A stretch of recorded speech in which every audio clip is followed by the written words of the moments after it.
On the 4th of July, Independence Day, and that's really not an accident, Studio 397 and Motorsports Games drop information about the US Track Pass.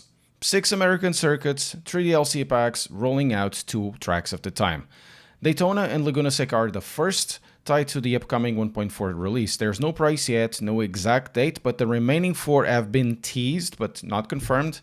Watkins Glen, Road Atlanta, Indianapolis, and the last one, if it is true, it will be Long Beach Street Circuit. Sadly, no Road America. So for months, the community had one theory about what a non-European, non-WEC LMU pack would mean, and generally it all pointed up to IMSA with GTP cars, licenses, the full American endurance ecosystem that mirrors what LMU already does for WEC.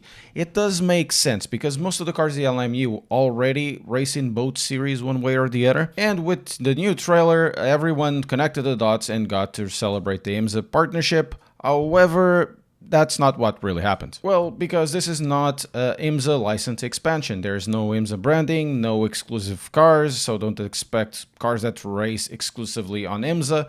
So there's no official season liveries, no rulebook, none of it. What you're getting instead is the geography of American cars or American racing without the organization of American racing.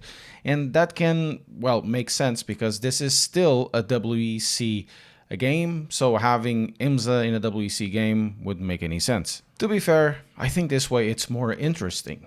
Anyways, Le Mans Ultimate adds ultimately a very specific identity because every circuit that isn't a base game is based out of the WEC license.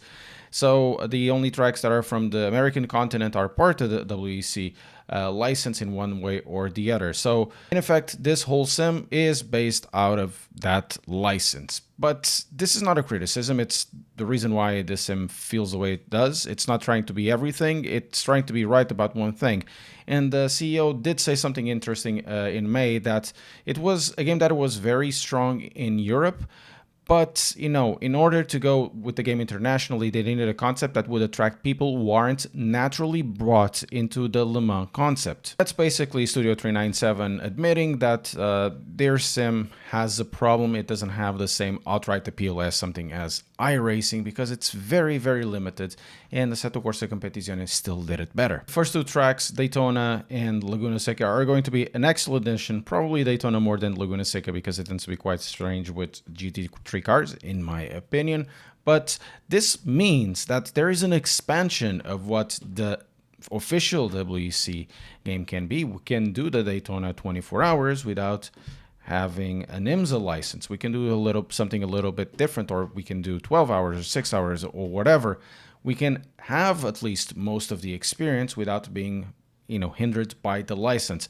And this is probably something that took Studio 397 a lot of time to make it possible, because going out of an official WEC game into something that is not officially into WEC, that could be very, very difficult. So this potentially could mean, hopefully, I hope it really does, that this small detour into America would mean that maybe in the future they'll come back to Europe and start racing the 24 hours of Nordschleife. It would be a great addition, and I'm pretty sure it would be very, very popular. Of course, there's going to be lots of issues, licensing, and probably some technical stuff. But with this new DLC, we can start dreaming about it. Anyways, if you want to keep up to date the moment that this DLC comes out, hopefully I get access to it, so press subscribe. I'll be doing a video once it drops.